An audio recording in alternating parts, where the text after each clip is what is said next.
Okay. Deep breath. I'm giving it one last shot here, and then, because we've only got 10 minutes left anyway. So distracting, my trend of thought. Okay, I know what I was going to share. So, I had some body work done years ago with a massage therapist, and she said to me, I want to share something with you, but only if you're comfortable with it. Otherwise, I'll just keep it to myself. And I said, sure, share away. And she said to me, there's an angel that you have that's right here. You can't see her, you can't feel her, but she's there, and she's always waiting for you to ask. And that was a very profound statement just right there, because first I'm like kind of a little dreamlike because I'm getting this great massage and stuff, but the fact that she said that there was an angel that was right next to me at all times, of course my analytical, critical self first said, well, that's ridiculous. What's an angel? But my heart self, the part of me that thinks from the heart and feels from the heart, said, okay, let's be open to this concept, because maybe it's just a concept, but maybe there's something that will enable you to feel some sense of comfort or safety or security. So she said to me this thing about the angel always being there waiting for me to ask. And so I said, ask what? And she said, well, she's waiting for you to ask for whatever it is that you need at that moment.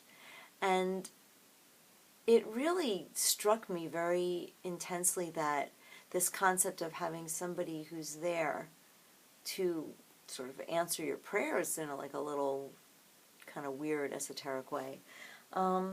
So my feeling is that in those moments of self-questioning and self-doubt, that my angel swoops in, because there's always a question. I'm like, why did I do this? And I think that the angel says, well, you did this because of this, and gives me an answer and a reason.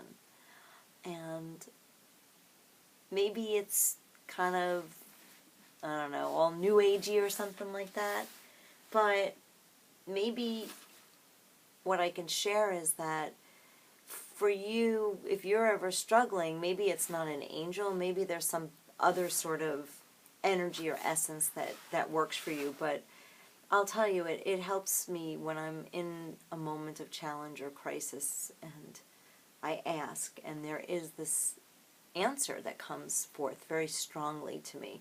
And so, I do ask on occasion, not often, but once in a while I'll ask, like, is this it? Am I done? Am I supposed to stop doing music? Because it's very,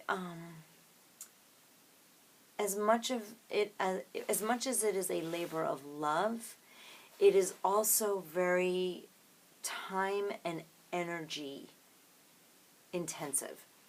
And as somebody who is married and shares a life with my husband, sometimes it's really hard to balance everything between the being a good partner and a good wife, and then prioritizing my music, and then prioritizing my friends and family, and making sure that I remember to connect with them and acknowledge them, and let them know that they matter and that I care. And then earning money, it's all stuff that I need to fit into my days, and it's not easy. And I think that's why that whole idea of the race always seems to take hold of me, because I sometimes do feel like that sensation of being out of breath and racing and trying to get to the finish line. And I do have to remind myself that it's not a race, it's a marathon. So, let's do a time check. Okay, it's about 7 minutes to the hour, and if you are going to go watch The Voice, I want to make sure you don't miss anything. So, I'm going to do a song called Sally Knows. I wrote it a few years ago when a DJ by the name of Angela Page gave me a prompt, Sally Knows, and it struck a chord with me. Going to turn this just a little bit so you guys see each other when I perform. Let's see, does that work? Okay, I think that's good. So, anyway, Marci Geller, sign up for my mailing list. If you like what you're hearing, leave a tip down there because I really want to pay for a stronger connection so we don't have these technical difficulties. All right, I'm going to stop whining right now. What else was I going to say? Oh, more importantly, there is no chat next week because I am going to be away, and we struggled enough with technology here in a stationary place. I do not want to put you guys through the frustration of trying to tune in and have it not work when I'm in a place where I have no idea what the connection is like. So there will not be one next week on the 16th. We will return the following week. So this is Sally Knows. My name is Marci Geller. I hope you have enjoyed this time that we have spent together. Go something like this. From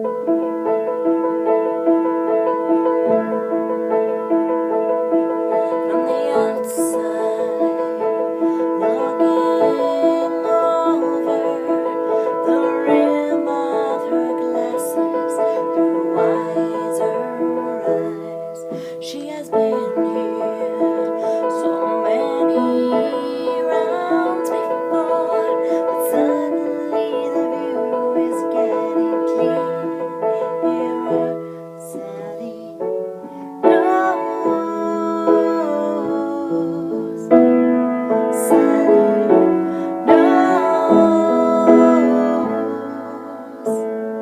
Sally knows. Everything she needs is right here. She's flirting with the mirror and dancing the tango with wings and fire. Starting over can feel like 10 steps back until she is reminded that she's not her past. Sally knows. Sally knows. Sally knows. Everything she needs is right from the inside, bubbling over the smallest of notions.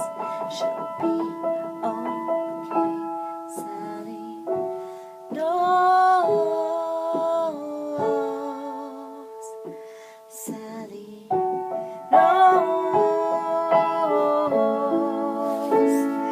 Sally knows. Everything she needs is right here. Oh, everything has always been right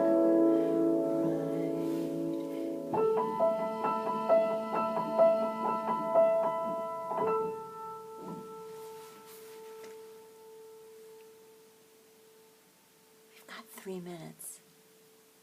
If anybody's there. Oh, you know what? I don't have my chat thingy up. I just realized so you could be talking and I wouldn't know. Oh, sometimes you're a trip, but you get up and keep going. Yes. If you're still there, yes. My father always tells me I'm a weeble. I wobble, but I don't fall down. So, yeah, I stumble now and again. I'm trying to not stumble so much. Well, I don't ever want to stumble physically. My husband has proclaimed that I am a klutz, and it's entirely possible. I'm not ready to completely cop to that, but I'm trying to not stumble on my faith in myself, if that makes any sense. I think it's so easy when you get the no, you get the rejection, you get the disappointment, to instantly go to the, oh, you're not worth it place. And I'm really working on not doing that as much anymore. It's still a reflex for me. I don't know why.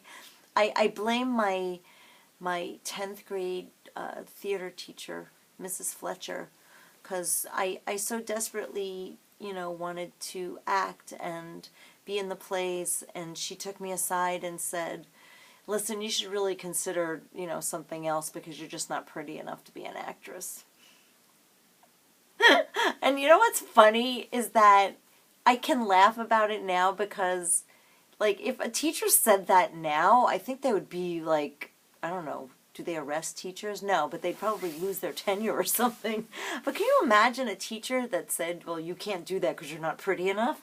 I had that teacher, and I swear, she still lives in my psyche sometimes, and I have to shoo her away and remind myself that she was like, sort of this short, stubby lady with glasses and sort of a funny face and an awkwardness to her, and maybe she said that to me because she believed it about herself.